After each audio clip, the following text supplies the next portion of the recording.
Every one of my clients, I always say the first thing on their board agenda should be culture. Culture does evolve because you do hire different people. You do want different opinions. Productivity is not the only thing that we need to get out of people. HR, unfortunately, is still seen in a very traditional way in many organizations. If you looked at a world-class people strategy today, what are the pillars that underpin it?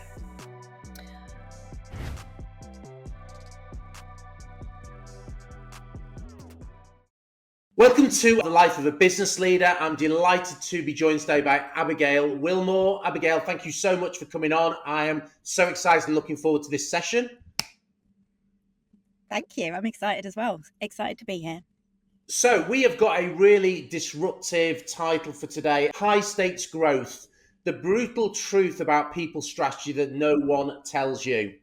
So Abigail, I'll do more of an intro to you in a second, but I want to hit the ground running. Here's my first question aligned to this disruptive title. Let's get straight to it. What's the number one people strategy lie most businesses are still telling themselves? Or another way, what's the one lie that people are telling themselves in business today? Oh, I mean, the number one lie that people are telling themselves in business today around HR is that there is no people strategy or there is no clear people strategy. And I think that can be said of startup scale-ups, but it can also be said of much larger organizations that I've worked with. So Abigail, you threw in the word there because I want to be provocative with this today because I think people strategy can either make or break a business. And I know you've got so much insight that you want to share, and a lot of the work that you do in the marketplace is so disruptive. So let me just throw a question at you. You mentioned the word HR there straight away. Is there a fundamental problem right at the start of this conversation around a people strategy that has a tag associated with it around the function that looks after the people strategy is called HR? Yes, you're absolutely right. In fact, HR shouldn't even be called HR anymore. And it has transitioned to people and culture or people and talent. People and culture is a bit of a similar kind of dangerous one because it sort of, pertains that department is responsible for culture. And of course, culture is everybody's responsibility in the organization. But I think the people strategy has to come from, a central place that's designed around the objectives of that business and is designed around either a 6, 12, 18-month plan. And things can evolve, of course, and you need to have a people strategy that can, that is agile, essentially, and that can pivot because there's so much going on out there in the world right now. And that's what I see as kind of one of the biggest challenges in a way. And the work that you do, Abigail, can you just frame, because I think what would be really useful for our listeners today is to get some context and framing behind the work that you do. And I'd looked at your bio, and I'm just going to, probably better for me to do this, but you've worked for some of the most iconic global brands, including Stella McCartney, Gucci, Alexander McQueen, Estee Lauder, a lot within that, retail but luxury space. Yes. So how did you get into what you do today? You are revered as being really disruptive in the people space. What's your pathway and journey that's got you to this point where we're having this conversation today? Well, I actually started on the shop floor. I wasn't sure exactly what I wanted to do after I didn't become a ballerina. And I think the shop floor is such a brilliant kind of school for understanding people and humans and experience, customer experience, obviously, but that was very translatable when I went into human resources. And back then it was called personnel. One of my managers just suggested that maybe because of the things that I enjoyed on the shop floor that I would be suitable. And I applied and I got the role. That was at Estee Lauder. And I just kind of worked my way up from there. I went to study HR as well a few years in, so I had a bit of experience, which really gave me a lot of the kind of theoretical side.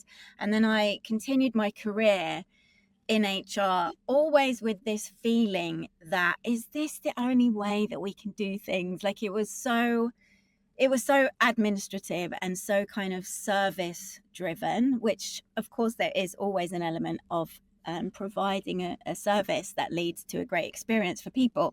But I always had this sense that there's got to be more to it. There's got to be more of a human element to what we do. And I think when I got my first kind of job within luxury fashion, which was back in 2006, HR was already changing quite a lot at that point. And I had this real amazing opportunity working at Gucci to build a shared service for all the brands in the group. And I started to become really fascinated by culture, because all these different brands each had different cultures within them, and how was I going to create this service that would be able to flex to each of these cultures, and what were the ingredients that made that culture in Yves Saint Laurent versus Alexander McQueen attractive to different people, like how we were hiring talent, and the whole kind of aspect of what does make a great culture where people can thrive became something that I was really interested in.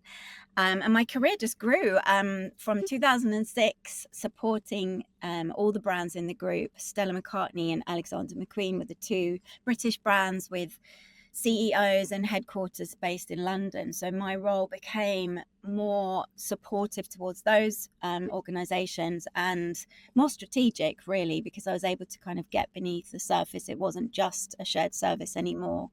And then I went into Stella McCartney in 2014, fully dedicated. And that's where my kind of real strategic career took off. And so I've remained in-house up until 2021. I did start my consultancy, which I've now stepped fully into, actually at the end of 2021, just as I was still at Stella, because I wanted to bring more human-centered approaches to more businesses. And I knew that if I was just working within one company, which was very satisfying because you get to see everything through and you get to work with amazing leaders as well. But I knew that I wanted to bring my brand of HR to more companies. That's why I started People Flow. And you said it a couple of times, you talk about this human-centered leadership and bringing the human touch to it. What do you mean by that? What's your thinking that underpins that?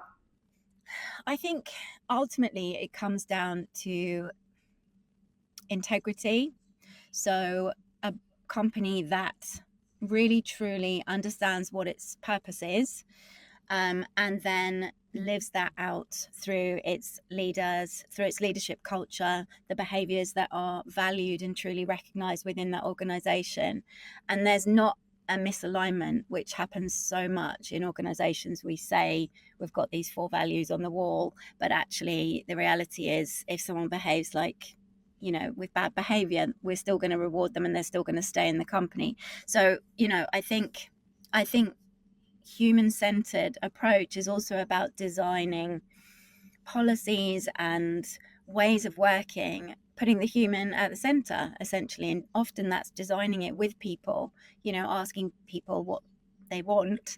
And of course, we can't answer and please everybody, but with the majority of policies, we need to design them around what is really going to help people thrive. And I still don't think that happens. I still see and work with so many organizations that have a handbook that is, hasn't been updated since 2015. And it's not just a legal kind of policy document. I don't believe the handbook can be the structure of how you want to show up as an organization with these human-centered approaches. So that leads me nicely onto my question, because I loved a piece in your bio where you talked about it's time to rip up the HR rule book. Let's be human about this. So being provocative, what is wrong with the current HR rule book and how HR leaders or organizations or businesses are thinking about their people strategy? Because you've obviously got some clear views on that in terms of we need to rip up the HR rule book. Yeah, I mean, I think, as I said at the beginning, human resources it's what it says is that people are commodities. And so that's why the word human resources, the title of the function, needs to dramatically change. Productivity is not the only thing that we need to get out of people. And in fact, it's proven that, psychological safety within a workplace and autonomy and connection and those kind of things, which are considered soft skills, are really the things that drive and motivate people and help them to perform much, much better. So I think HR unfortunately is still seen in a very traditional way in many organizations. It's seen as a service provider that's just going to manage risk, make sure that things are compliant, make sure that people are paid on time. And that is an important part of what we do, but it is a fraction of what HR and, or the people team can influence and can lead for an organization, and therefore help that organization to thrive in achieving its goals. So how do we change that narrative? Because I'm absolutely on page with you. I mean, as a CEO of a business, with all the clients that I work with, for me, people will either make or break your organization. And it's almost irrelevant of the fact that we've got AI and so forth. There will always be a people element that you'll never be able to replace people. I just think it's about making sure you get your people to do the bits that only they can do, and how you drive automation and enable technology in order to enable them to do what they do best. So how do we change the narrative? How do we get HR so that it is more strategic, that it is part of the, is seen as an enabler to achieving the growth ambitions of the organization? I mean, I think HR and the people who work within this profession desperately also want to transform HR. So it's a combination of factors, as everything is, in terms of HR designing and promoting and marketing the people strategy in an effective way, using data, using the real insights that make a difference, and ultimately answering what your board and what your leadership team are trying to achieve. And that is so often the missing piece, that HR is not enabled to actually impact the culture or the strategy within organizations. So it's twofold. It has to come from CEOs and leaders of businesses really believing in the function of HR and what HR can bring, but HR massively needs to transform itself. And a lot of that is down to communication and marketing. It's of course action as well that we need to take to follow up. But first of all, we need to kind of repackage the entirety of HR, which is why I say ripping up the HR rulebook, because, nobody wants to work in, most of the people that I meet anyway are not working in HR to do the compliance. Like, it is a part of it, but there is so much more that we can impact. And I love the fact, again, going back to your bio, you talked about, in terms of describing yourself as a commercial chief people officer. And I love that you put the word commercial in front of it, because is that not part of the challenge? And you talk about the storyboarding, you talk about the positioning. Is the ownership and responsibility on chief people officers, on the senior leaders within HR, to be better at packaging up the storyboard and understanding the growth ambitions of the business better, and how they build a robust people strategy that's going to deliver return on investment, return on expectation, aligns to the growth ambitions of the business? Is that still a gap that exists in people strategy today? Hence your challenge about ripping up the HR book. 100% it's an issue. I think that, again, the amount of businesses that I work with, quite large organizations that only really have a financial goal. They don't have a business strategy even for then the functions and the leaders who sit in that top team to design a strategy of how are we actually going to do this, how are we going to deliver it. So quite often, and throughout a lot of my career, I've been designing people strategies without having that kind of North Star other than a financial goal. And I think that happens a lot. And we're good at what we do often in terms of, being able to read the ecosystem, read the culture, understand the issues, the challenges that people are facing. Like, we're in the center of it. So we are best positioned to know how to help people through things, how to lead change, how to help the organization to achieve its goals. But I do think there is also that responsibility of designing a proper business strategy that is about how we are going to get there as an organization, that HR or the people team then pins its plan on. Yeah, no, I totally buy that. But I guess somebody's got to break cover first, haven't they? Does does HR still sit there in the old world of saying, well, share with us the business strategy and the vision and what the business is trying Yeah. to achieve, or what part can the people strategy help in shaping that? And I guess that goes back to the head of a people strategy today. If you've got this word commercial in front of it, which I absolutely love, is it Yeah. that a really tooled up, skilled up lead of a people function today is not just an expert in the people strategy and got a psychology or degree in people, but they've also got a business master's degree, and they understand, they've been to Harvard and they've got the business side of running the business? Because will that make them a better CPO? I mean, it can do, but I would say that, that's what your team is for. Like, I remember the time when I hired somebody who was an absolute data geek. He loved it. And, at that same time, we were choosing platforms that kind of all spoke to each other. We were going through a digital transformation. And we had this opportunity, and it doesn't come often, but we had this opportunity. I hired somebody incredible, and it changed the game in terms of how I was able to get buy-in, essentially using commercial language, using the right insights, understanding what it's going to mean for them, what it's going to mean for my CEO, my chief commercial officer, really understanding what it is that they are trying to achieve. Apart from the financial numbers, of course, we all want to build that, but what else is it that they really care about? And then finding the data, finding the insights that would tell the story of what I knew needed to be told, but that was going to then help them to achieve what they need to do. And I think that is something you can do without an MBA yourself, but you do need great systems, great data, and you do need support if that isn't your thing, to help to tell that story. Because quite often the issues, but things like well-being or psychological safety, or even connection, relationships, they're all seen as very kind of soft and fluffy, but when you can put data to them and show and prove return on investment and prove kind of productivity levels, then you're on to a winner.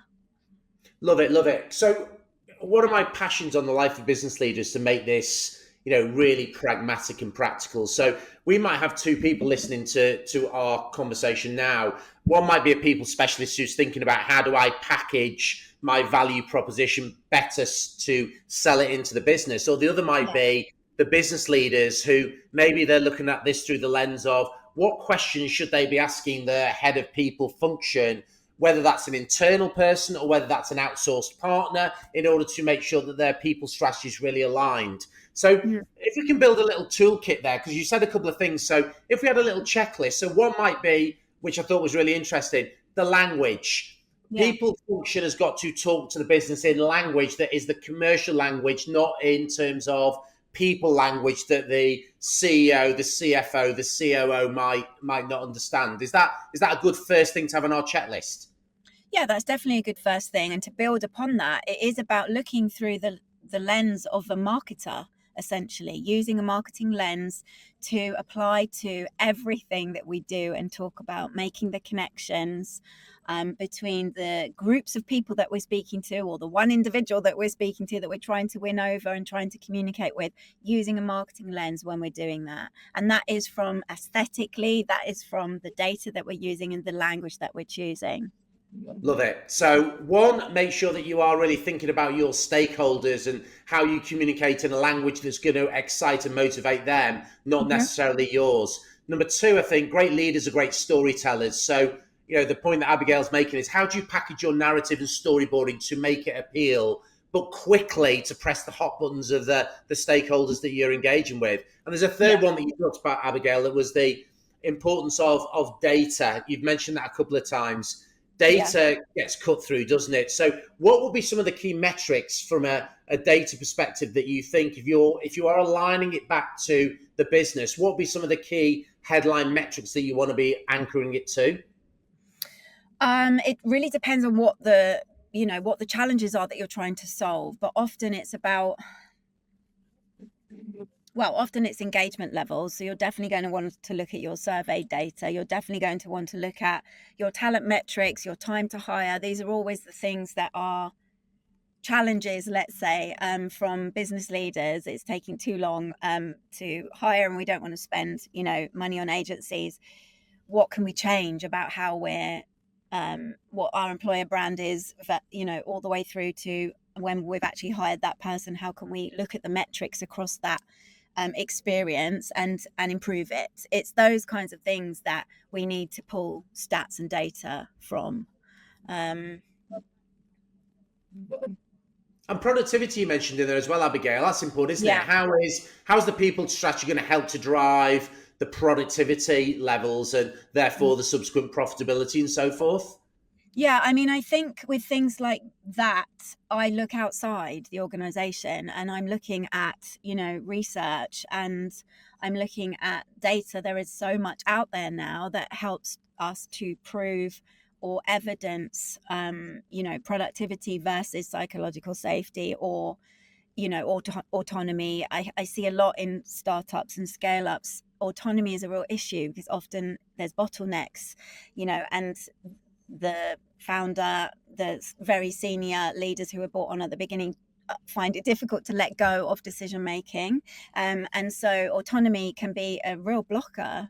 If people don't have that, it causes disengagement, people's motivation drops. So it's finding those external pieces of research and data that are going to just help, again, to tell the right story. And I think as many data points that are relevant as possible, really.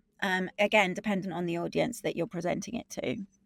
But leaders, and understand your stakeholders, because when you're talking to the CFO, talk to them in terms of numbers, because that's what's gonna float their boat.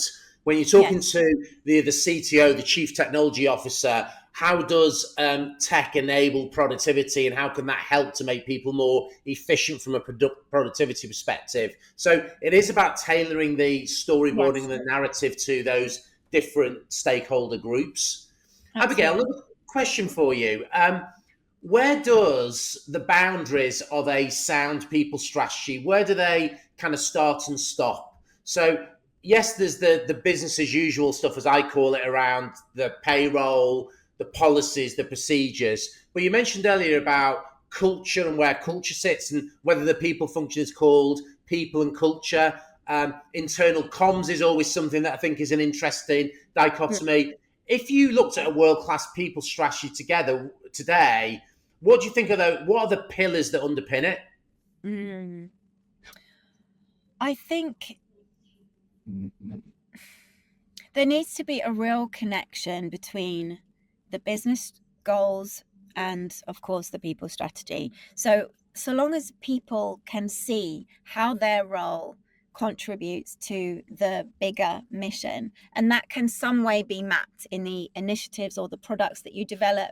And I talk a lot about HR teams developing products rather than having one great initiative over here, another one over there. They all need to connect in some way. And I think great people strategies tell the entire story. So they hone in on what the challenges are. And usually whenever I've done engagement surveys, the two kind of things that come up, always is lack of communication or poor communication within an organization.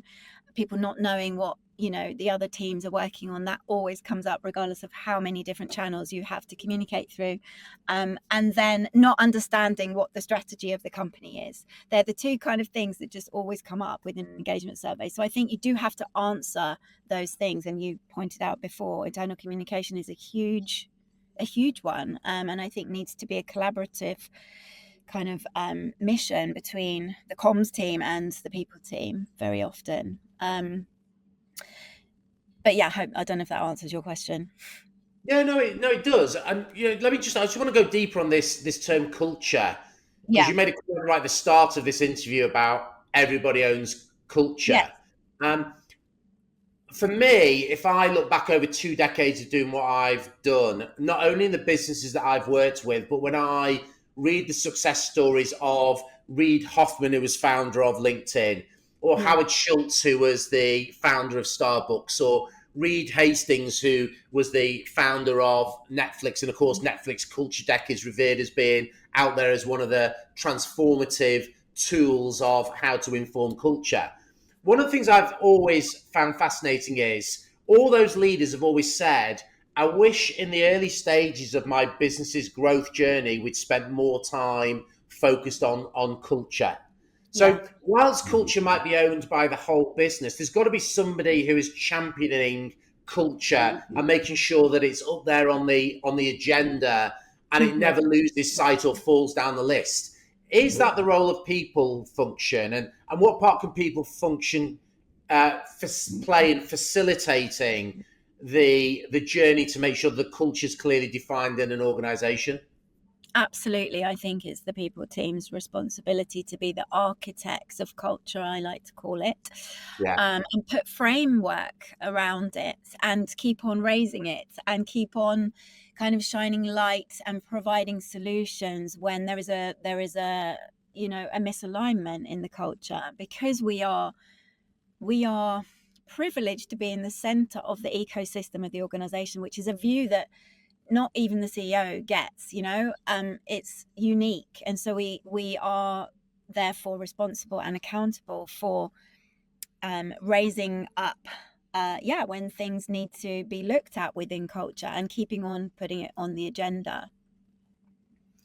So you're a huge advocate of, whilst, and the language is going to be really careful here because it leads on to another challenge which we'll talk about in a moment, that as you say, the architects of the culture can come from the people function, but it's about making sure that it is owned by the whole business. Do you buy into the point, though, that Reid Hoffman, Hastings, Schultz make, that organizations need to, earlier in their journey, spend more time defining the culture? Because is that something that happens too late, or when there's a problem that suddenly culture becomes a big issue? Do businesses need to get on the front foot earlier in their growth journeys with that? Yes. In short, yes, because I think you realize too late, especially I've seen many scale-ups that have hired a lot of people based on their gut feeling, and knowing that, that kind of person is going to help with our culture and to build our culture, without having a really clear definition about what that is. And then suddenly you turn around when there is an issue, like you said, and you realize actually we've all got a different definition of what our culture is here. And I think it's fine and normal for culture to evolve, especially if you're a really small startup and you're starting out. Culture does evolve because you do hire different people, and hopefully you do want different opinions and people coming from different experiences and backgrounds that are going to input into that culture. And so it's kind of a living organism, and it does evolve. And so you need to, and again, I think the people team can help to shape it and can help to bring us as organizations back around to it, to look at, do we need to rethink some things here about how we define culture? Because if you have got that defined early, then it helps you with almost everything that you do, from a people strategy perspective, from your employer brand and what you stand for, to the people that you're going to hire, to how you're treating those people inside the company, what you're valuing, how you're recognizing people, what opportunities you're giving to them. And then also, what learning do you need to input? What investment do you need to put towards, training and giving people the opportunity to grow and develop themselves, because that's obviously a huge part of why people stay. So I think the earlier on you can start to think about these things and what are the pillars that you have in place. And I really am against having like 4 big values that just sit on your reception if you're in office, because they just feel very, again, detached from what people are living and breathing every day, which is why designing and defining it with your people is really critical. And you can do that for 3 people in, if you wanted to, in terms of a startup. Yeah, so just to echo Abigail's point, that for me, this is such a critical action or reflection point that you take out of this podcast interview. Sort out and get focused on your culture much earlier in your journey, even to the point that Abigail made. When you've got 2 or 3 people in your business, that's the time where you really need to start to bottle it, because culture in the early stages of a business's journey is usually so much centered around the founders of the business. And the more people you bring in, the culture can get diluted really quickly unless you have bottled it, unless you've started to capture that and captured that recipe and that magic ingredients for success. So definitely from my experience, this is something you've got to get on the much further up in your growth journey to nail, because it will then serve you, and you will find you will not make so many poor hiring decisions, or you will not have as many cultural conflicts further down the line if you've done that embedding work at the front end. Abigail, another question linked to this. In your experience, when you spend a lot of time in the boardrooms, when you look at a strategy session or a board meeting, where does people, culture, performance sit on the agenda most of the time? How far up or down the agenda? Sadly, it's often at the end, unless you're advocating. And in people teams, we're not that good at advocating for ourselves and where things should sit. It really does depend, and that's why I think spending as much time as you can on your relationships with the senior team, one-on-one. I'm not saying winning them over, because that sounds really manipulative, but building your relationship with them so that it's not always about you saying, oh, we should put people at the top of the agenda because we're talking about being a people first organization, because quite often that's what people are saying. That's what organizations and leadership teams are saying. But then, the people part of the meeting is at the end. So I think it is about building the relationships and then just putting it out there. Like, we need to do that more. We need to advocate for ourselves more as people teams, and make the link for our leaders between what we're saying out there and what we're saying in our employer brand and what we're actually doing and how we're enacting it. So I am a CEO and work with my clients. So people strategy for me is huge. So my recommendation, but this is coming at it through a CEO stroke real commercial hat, is every one of my clients, I always say the first thing on their board agenda should be culture. The second thing that should be on the agenda is the more detailed people strategy and where we're at with that. And I think we talk about people being our greatest asset and are they an investment or a cost? But as Abigail is saying, that does not play out in the reality of how culturally businesses set themselves up for success. So if you really want to be a people-centered organization, top of your agenda should be culture. What's a thermometer check on the mood music in our people? And then number two, our people strategy. Then you can go into the sales, the finances, all that kind of stuff. Yeah. Are we abdicating that, Abigail? Are we on page with that? Are we bought in? We absolutely are. I think it's also partly because we have transitioned in the last decade from being a support function, from being a service function. It's difficult to change the perception of that. It's not easy to do. And it takes a lot of hard work. And it is about the language that we choose, the communication, the things that we've talked about. And it's only us within HR, within this profession, that can do that. No one's going to do it for us. And there's so much negative HR bashing going on when you look at LinkedIn and stuff right now, which I get, because we've just been through as a planet, over the last 5 years, so much turbulence, and HR have been at the center of helping people through that, or downsizing organizations and being the message givers. So it's not an easy task, but it's something that requires constant work. And one thing I always say, which I really want to just mention here, it's always 24/7, 365. Like, our jobs, the to-do lists are endless. So if that is the case, strategy often falls to the wayside. It's something that you might book in your diary, but you just don't get around to doing because everything else operational just comes in. We have to carve out time, and only we can do that, to focus on strategy within our teams. And so we can then talk to it. We can talk to the people strategy more easily. And if we don't carve that out for ourselves, then we are going to continue to be seen as an operational function. And I really do believe that. And I think it's easy to say and very difficult to do, because operationally there's so many fires to fight. But because we know that it can be 24/7, 365, then only we can make that happen. So each week, carving out some time to focus on strategy, whatever strategy element you're focusing on for that week. But it's really, really important. Love it.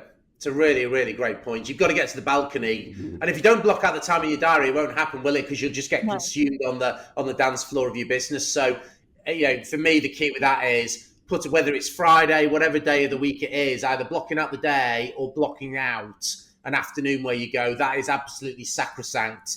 That is absolutely locked in time to work and get to the balcony and work on the people strategy for the business. So, absolutely love that. Can we just flip this over? And I've got two questions related to growth businesses, because the reality for me is if you're not growing, you're going backwards. There's no standing still in the world today. So I just wanted to throw a couple of questions at you from a growth perspective when managing some of those people tensions in a growth business. In your opinion, what's more dangerous, hiring too fast or holding on to the wrong people for too long? Ooh, that's a tough one. Probably holding on to some challenging questions today. I'm probably holding on to the people too long, because I think, which happens a lot, and I think that the negative impact of that on a business and on a team, on individuals, on culture can be so devastating. Whereas hiring too quickly can also be difficult. But if you have to find your culture and you've got clear kind of ways that you're hiring and what you're and a defined oh my god, I'm messing up my words, you've got a clear definition of talent and what you're hiring, then I think that is less troublesome than difficult people within an organization. Yeah, and would you agree? Because I think it's a really intriguing question, and certainly my experience says that if you do not deal with whether it's underperformers or people who don't align with your culture, and you keep the wrong people for too long, then if you're not careful, one, your leadership credibility will come into question because you're not sorting out those individuals, and two, if you're not careful, you will leak from your organization the good people who won't hang around because they've lost respect and credibility in the leadership, and therefore they see a toxic culture building, and what they do is they deselect and go somewhere else. So is that a real issue that you've got to be careful with, and a call to arms for any leaders who are listening or watching our conversation now, that if you have people in your business that are not the right fit, whether that's from a cultural or a performance perspective, don't shirk away, man up and accelerate and have the challenging conversations where they need to be had. Yeah, I think that often conflict within organizations is avoided, and it can be extremely detrimental, as you've explained, and I've seen it happen a lot, where people just wait and see if that person's going to improve. Often it's coming from a good place. You want that person to improve, but sometimes you just know, and so if you've given people the chance to improve their performance and it's not happening, or their behaviors are impacting others, then it's time to take difficult decisions and have those difficult conversations. And I think that's something that we need to invest more in, our leaders and managers within organizations, to help them do that, because often we're saying it. It's very easy again to kind of stand from here and say this is what you need to do, but we're not then giving the tools and resources to have the tough conversations. What does that actually look like to step into that arena and have that difficult conversation with that person? Often it's actually much more straightforward than we imagine in our heads, but I think we can really resource that better within organizations that I've worked in. I love it. When growth explodes in a business, in your experience and the businesses that you've been in-house with, but also through the work that you do now in working with multiple clients, when growth explodes, what breaks first? Is it people? Is it processes? Is it culture?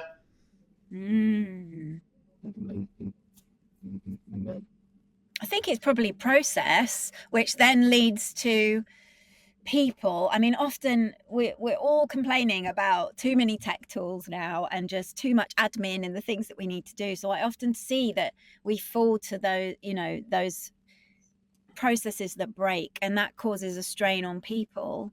And we often see people behave in different ways when there's pressure and burnout. So I think, again, looking at your infrastructure early on and keeping on kind of checking in on your infrastructure, the tools that you have streamlining, taking away old tools that are not working anymore, no one's using. You can't force people to use certain tools, even if you might want everyone on Slack, but they're already using WhatsApp. Like I've tried it in so many organizations. So I think process is infrastructure first, and then people kind of becoming frustrated under pressure, burning out maybe, and then that impacts the culture.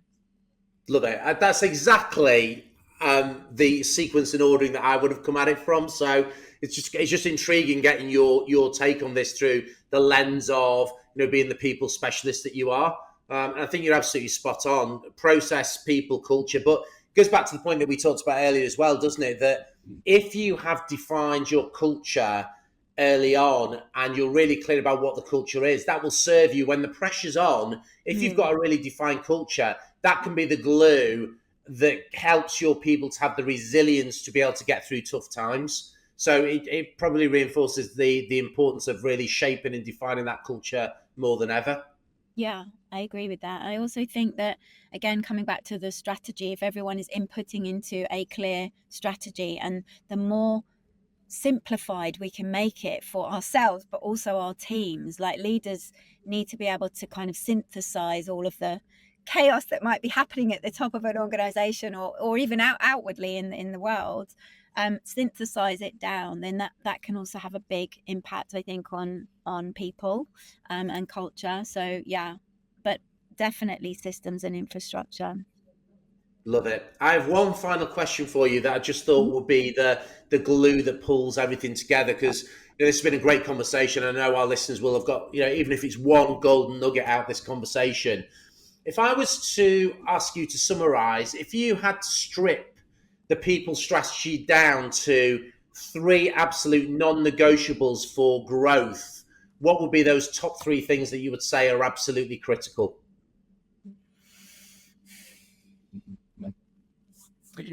We have already said it, but defining your culture as early as possible.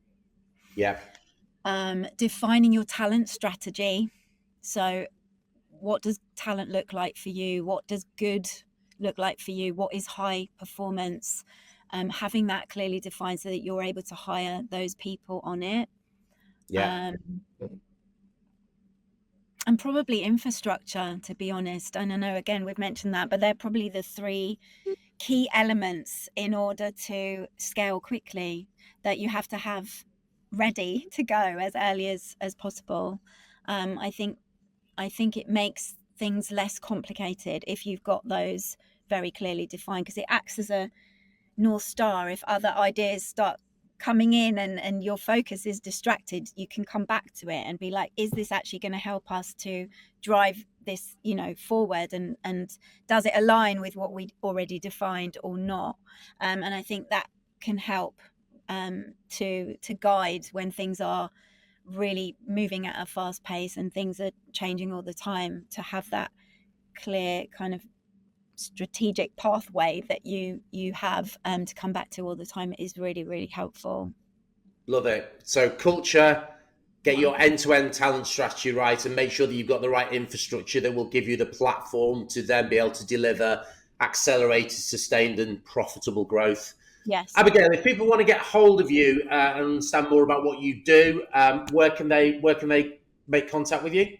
So I'm on LinkedIn at least 25 times a day. So please contact me on LinkedIn, Abigail Willmore, or our website is wearepeopleflow.com.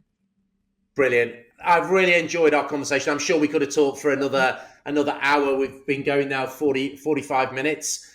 People strategy is so important. People will either make or break your business. Get your people strategy right and it will catapult you forward. Get it wrong, it can set you back 6, 12, 18 months in your growth journey. Is your people strategy an investment or a cost in your business? And there's a number of golden nuggets that Abigail shared today. Simple, practical things, from the language that you use to the storyboard and how you manage the other stakeholders in the business and make sure people agenda is high up on the broader growth plan.